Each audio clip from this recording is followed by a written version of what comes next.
State language of Pakistan is going to be Urdu and no other language.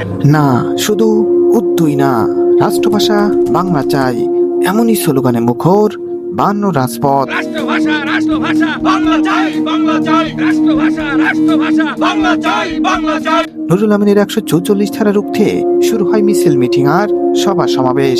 যেভাবেই হোক 56 ভাগ মানুষের মুখের ভাষা বাংলাকে রক্ষা করতেই হবে।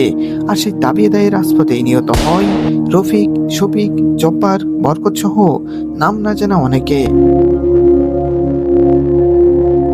ঐতিহাসিক এই ঘটনার বাস্তব অভিজ্ঞতা অর্জন করতেই আমি ঘুরে বেরিয়েছি ঢাকা বিশ্ববিদ্যালয়ের ক্যাম্পাস আর মেডিকেল কলেজ এরিয়া। তুলে ধরেছি সলিমুল্লাহ হলের অবদান। নুরুল আমিনের জারিকৃত 144 ধারা রুখতে যেমন কঠিন সিদ্ধান্ত নেওয়া হয়, তেমনি ভাষা আন্দোলনে নিহতদের স্মরণ করে রাখার জন্য হলের ভিতরেই নির্মাণ করা হয় শহীদ স্মৃতিস্তম্ভ। দেখিয়েছি ঐতিহাসিক আমতলা গেট আর নিহতদের স্মরণে অমর করে রাখা কেন্দ্রীয় শহীদ মিনার। এই বাংলার দামাল ছেলেরা তাদের প্রাণকে বিলিয়ে দিয়েছে ভাষার জন্য। পৃথিবীতে কোথাও কোনো এ ধরনের নজির নাই যে যেখানে আপনার ভাষার জন্য তাদের জীবনকে উৎসর্গ করেছে। অবশ্যই দেখিয়েছি পূর্ব বাংলার আইনসভা ভবন আর মিছিলের উপর পুলিশের গুলিবর্ষণের স্থান। আমি এখন যেখানে দাঁড়িয়ে রয়েছি এটি হচ্ছে ফুলার রোড এবং শহীদ মিনার রোডের মিডিল পয়েন্টে। আমার 100 মিটার পিছনেই রয়েছে কেন্দ্রীয় শহীদ মিনার। 1952 সালের 21শে ফেব্রুয়ারি এই শহীদ মিনারের দিকে লক্ষ্য করে ছাত্রদের উপর গুলি চালিয়েছিল পুলিশ। 1952 সালের ভাষা আন্দোলনের ঐতিহাসিক স্থানগুলোর বর্তমান বাস্তব চিত্র, ঘটনাসমূহ আর ছাত্রদের অবদানই তুলে ধরব এই ভিডিওতে। ভাষা আন্দোলন নিয়ে এতদিন শুধু বইয়ের পৃষ্ঠাই পড়ে এসেছি। ক্লাস 1 থেকে শুরু করে অনার্স মাস্টার্স এমনকি চাকরির পরীক্ষা সব জায়গাতেই অসংখ্য প্রশ্ন করা হয় ভাষা আন্দোলন থেকে। বইয়ের মুখস্থ বিদ্যা আর পরীক্ষার খাতায় লিপিবদ্ধকরণ এখানেই সীমাবদ্ধ রেখেছি আমরা। কিন্তু যে স্থানগুলোতে ঘটনাগুলো সংঘটিত হয়েছিল সেই জায়গাগুলো কখনোই কি ঘুরে দেখেছেন? অতীতের সেই আমতলা, মেডিকেল হোস্টেল আর প্রাদেশিক আইনসভার বর্তমান কি অবস্থা? মিছিলটি কোথা থেকে শুরু হয়ে কোন পথ ধরে অগ্রসর হয়? পুলিশের গুলিতে কে কোথায় নিহত হয়েছিল? এমনই সব নানা প্রশ্নের উত্তর দেওয়ার পাশাপাশি এই ভিডিওতে তুলে ধরব 52 ইতিহাসের বর্তমান বাস্তব চিত্র।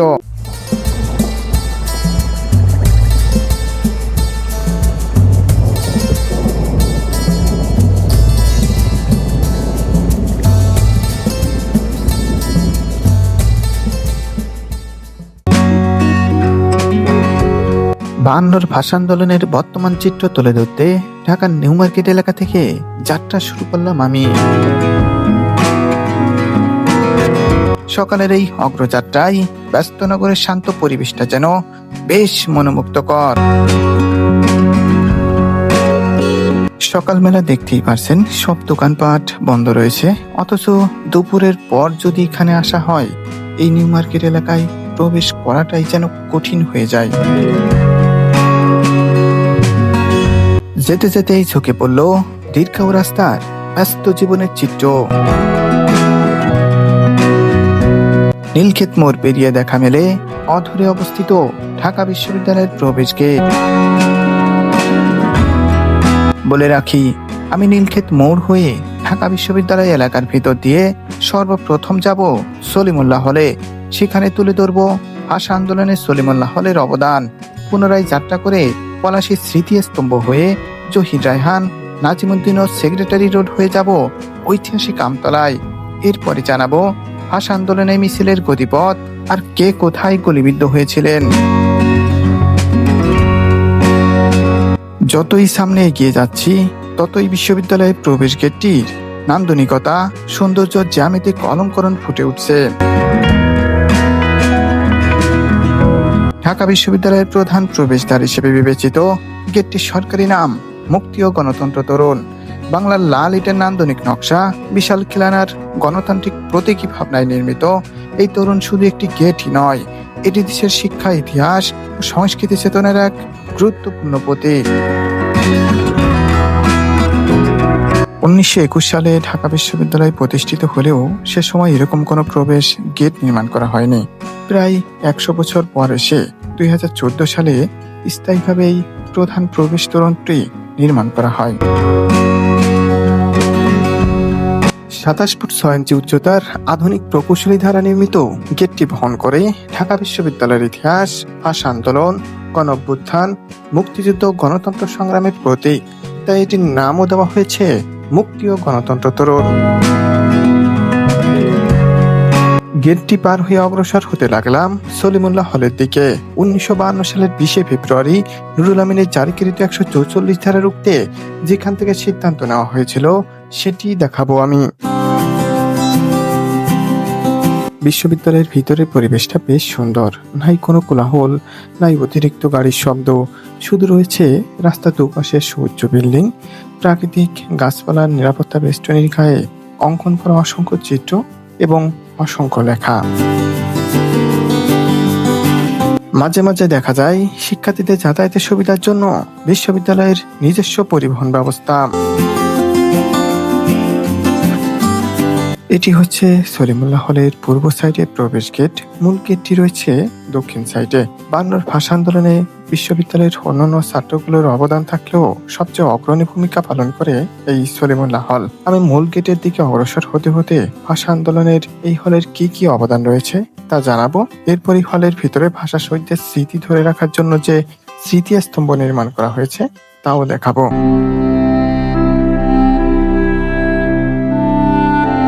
1952 সালের 20 ফেব্রুয়ারি নুরুল আমিন সরকার যখন 144 ধারা জারি করে, তখন পূর্ব পাকিস্তানের সকল রাজনৈতিক দল, ব্যক্তিবর্গ, ছাত্র সমাজের তীব্র বিরোধিতা করে রাগে ক্ষোভে ফেটে পড়ে।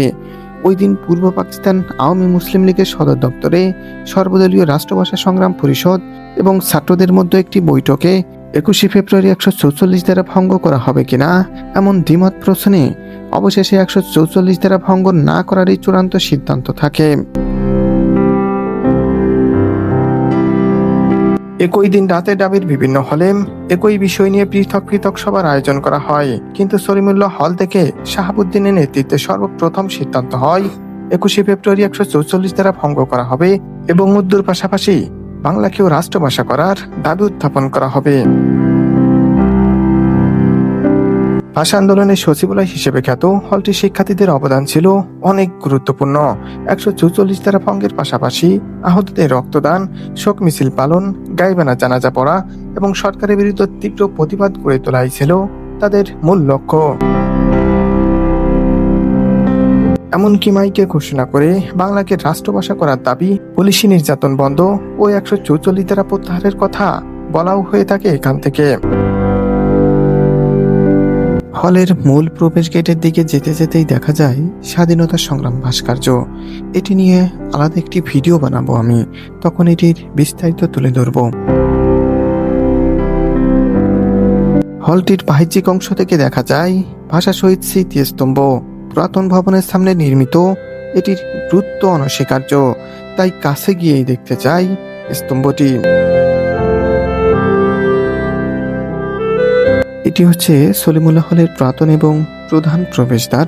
1952 সালের 21 ফেব্রুয়ারি 144 ধারা ভঙ্গের জন্য আমতলায় যাওয়ার উদ্দেশ্যে এই গেট দিয়েই বের হয়েছিল ছাত্ররা। 1948 থেকে 52 সাল পর্যন্ত ভাষা আন্দোলনের সলিমুল্লাহ হল ছিল ছাত্র নেতাদের অন্যতম সাংগঠনিক ঘাঁটি। আন্দোলনের পরিকল্পনা, প্রচার ও কর্মসূচি বাস্তবায়ন করা হতো এইখান থেকে। তাই এই হলের অবদান এবং ভাষা শহীদদের স্মৃতির প্রতি সম্মান জানানোর জন্যই নির্মাণ করা হয় স্তম্ভটি। উঁচু পাদবেলির উপর হালকা হলুদ বা সোনালী রঙে নির্মিত স্তম্ভটির উপরে রয়েছে গম্বুজাকৃতির অংশ, যার মধ্যভাগে একটি ধাতব সুচালু দণ্ড স্থাপন করা হয়েছে। তাই স্মৃতিস্তম্ভটি শুধু অতীত স্মরণ করে না, এটি বাংলা ভাষা, সংস্কৃতি, গণতন্ত্র, ন্যায় বিচারের পক্ষে সংগ্রামের প্রতীক হিসেবেও বিবেচিত। সলিমুল্লাহ হল থেকে পুনরায় রওনা হলাম আমতলার দিকে। না, কোনো মিছিলের উদ্দেশ্যে নয়, বরং ঐতিহাসিক স্থানটির গুরুত্ব এবং বর্তমান চিত্র তুলে ধরতে। আমি এই মুহূর্তে যেখানে দাঁড়িয়ে রয়েছি এটি নাজিমুদ্দিন এবং সেক্রেটারি রোডের মিডিল পয়েন্টে।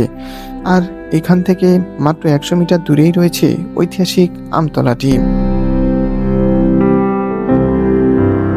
দেখুন, এখান থেকেই ঐতিহাসিক গেটের বাহ্যিক অংশ দেখা যাচ্ছে। বিশাল আকৃতির এই গেটটি ঘিরে কত ইতিহাসও জড়িত রয়েছে।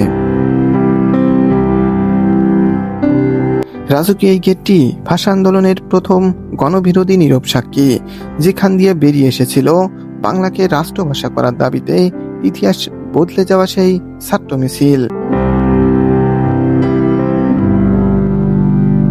বর্তমানে এটি ঢাকা মেডিকেল কলেজ হাসপাতালের জরুরি প্রধান প্রবেশদ্বার হিসেবে ব্যবহৃত হচ্ছে। বহু বছর ধরে বন্ধ থাকার পর 2026 সালে ঐতিহাসিক এই গেটটি পুনরায় খুলে দেওয়া হয়, যাতে হাসপাতালের যাতায়াত ব্যবস্থা সহজ হয় এবং ঐতিহাসিক গুরুত্ব সংরক্ষিত থাকে। খিলান আকৃতির রাজকীয় এই গেটটির ভিতরে প্রবেশ করে ইতিহাসের কোনো কিছুই চোখে পড়ে না। নেই সেই আমতলা, নেই ছাত্রদের আয়োজিত সমাবেশের খোলা জায়গা।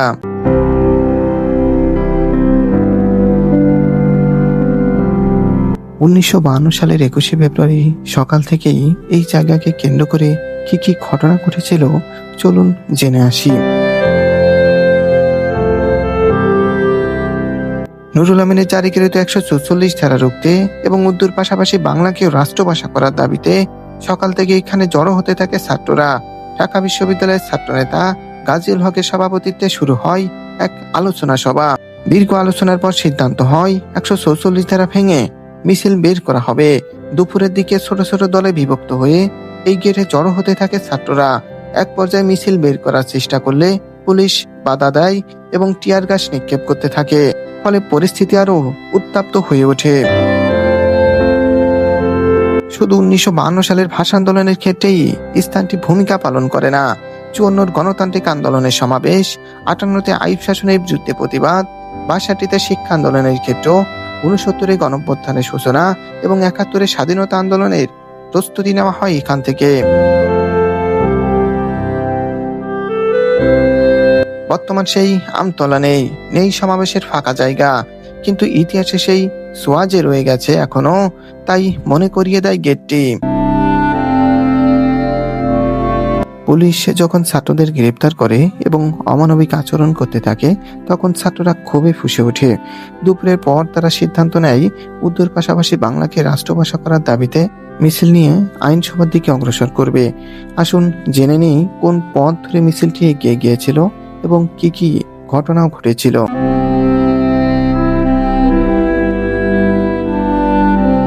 ঢাকা মেডিকেল কলেজের আমতলা থেকে সেক্রেটারি রোড ধরে মিছিলটি পৌঁছে যায় শহীদ মিনার এলাকায়, যা তৎকালীন সময় ঢাকা মেডিকেল কলেজের হোস্টেল হিসেবে পরিচিত ছিল।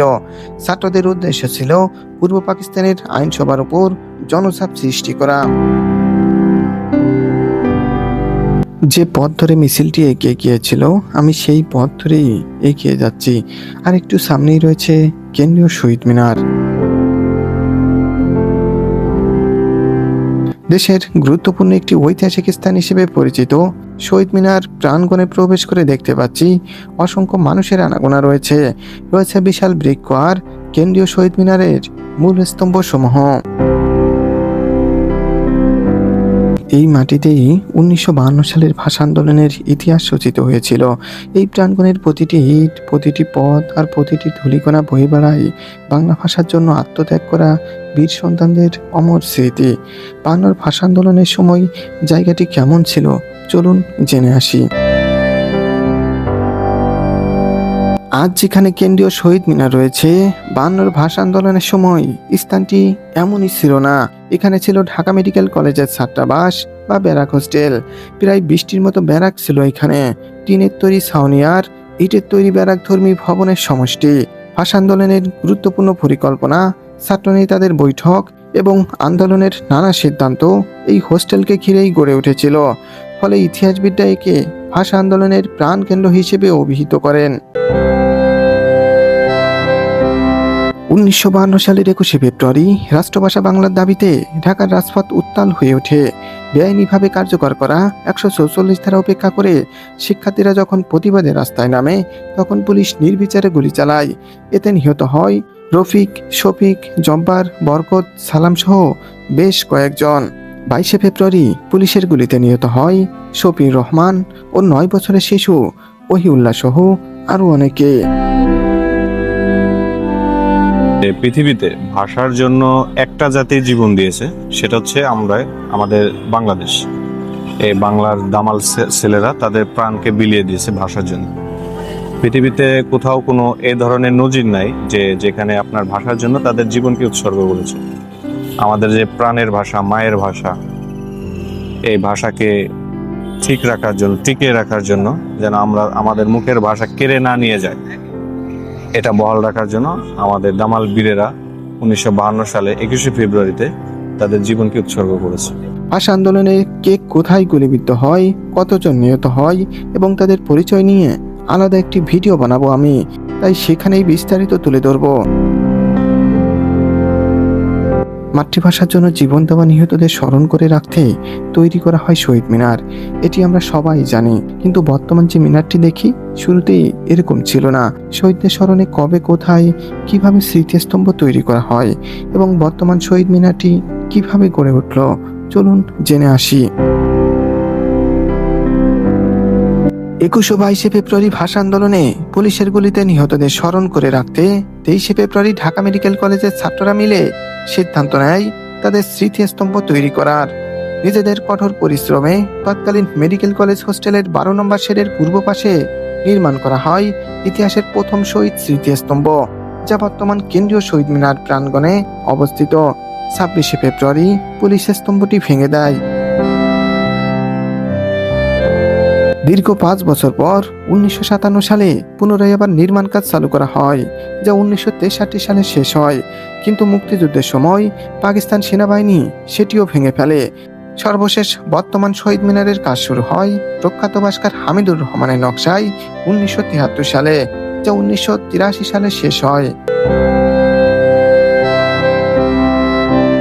আমাদের বীরেরা যে জীবন দিয়েছে, আত্মত্যাগ করছে, এটা অতি মূল্যায়ন করা উচিত, যেন আমাদের পরবর্তী প্রজন্ম নয়, মানে সারা এই আল্লাহ তাআলা আমাদের এই পৃথিবীর কিয়ামত পর্যন্ত যেন তাদের নামটা থাকে, যে আমাদের ভাষার জন্য জীবন দিয়েছিল, যে বাংলা ভাষা কেড়ে নিতে পারে না, আমাদের রাষ্ট্রভাষা বাংলায় থেকেছে, এই থাকার জন্য যে তারা জীবন দিয়েছে, তো এটা যেন সারা জীবন বহাল থাকে, সেরকম একটা সরকারি ভাবে যে রাজনৈতিক যে দলই আসুক না কেন তাদের উচিত এই কাজগুলা করার।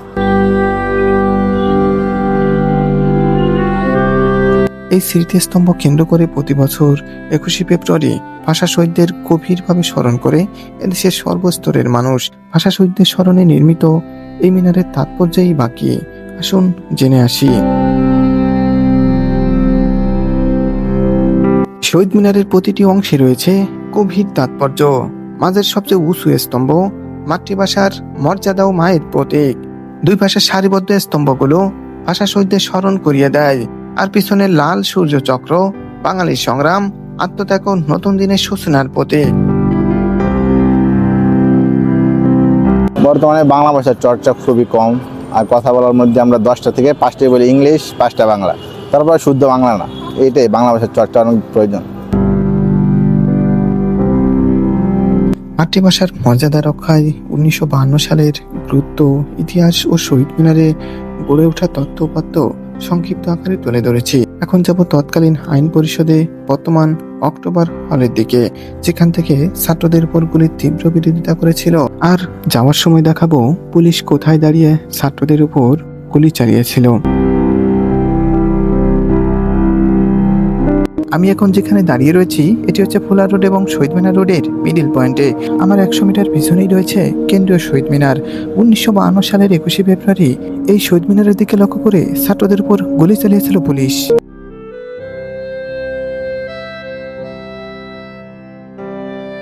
এটি হচ্ছে তৎকালীন আইনসভা ভবন, যা বর্তমান অক্টোবর স্মৃতি ভবন হিসেবে পরিচিত। 1947 সালে দেশভাগের পর জগন্নাথ হলের এই অডিটোরিয়ামকে ব্যবহার করা হয়েছিল পূর্ব বাংলার সংসদ ভবন হিসেবে। 52 ভাষা আন্দোলনের সময় এখানে কি ঘটেছিল এবং অক্টোবর স্মৃতি ভবনের নামই বা কিভাবে হলো, চলুন জেনে আসি। 1952 সালের 21শে ফেব্রুয়ারি আইনসভা অধিবেশন চলাকালীন অবস্থায় পুলিশ ছাত্রদের উপর গুলি চালালে তখন পরিষদের কয়েকজন সদস্য প্রকাশ্যে তীব্র বিরোধিতা করে অধিবেশন মুলতবি করার দাবি জানান। এদের মধ্যে মৌলানা আব্দুর রশিদ তর্কবাগীশ, ধীরেন্দ্রনাথ দত্ত, মনোরঞ্জন ধর ও আরও বেশ কয়েকজন। পূর্ব বাংলার আইন পরিষদ হিসেবে কোনো স্মৃতি এখানে নেই, তবে 1985 সালের মর্মান্তিক দুর্ঘটনার স্মৃতি দেখা যায়। স্বাধীনতার পর এ ভবনের নামকরণ করা হয় অনুদয়পায়ন ভবন, কিন্তু 1985 সালের 15ই অক্টোবর ভবনটির ছাদ ধসে 39 থেকে 40 জন ছাত্র কর্মচারী অতিথি নিহত হলে ঘটনাটি স্মরণ করে রাখার জন্য এটির নামকরণ করা হয় অক্টোবর স্মৃতি ভবন। এখানে দেখুন যে 1985 সালে যারা দুর্ঘটনায় নিহত হয়েছিলেন তাদের বেশ কয়েকজনের ছবিও এখানে খোদাই করে রাখা হয়েছে। এছাড়াও এখানে অনেক ছাত্র কর্মচারী অতিথিদের নামও এখানে উল্লেখ করা হয়েছে।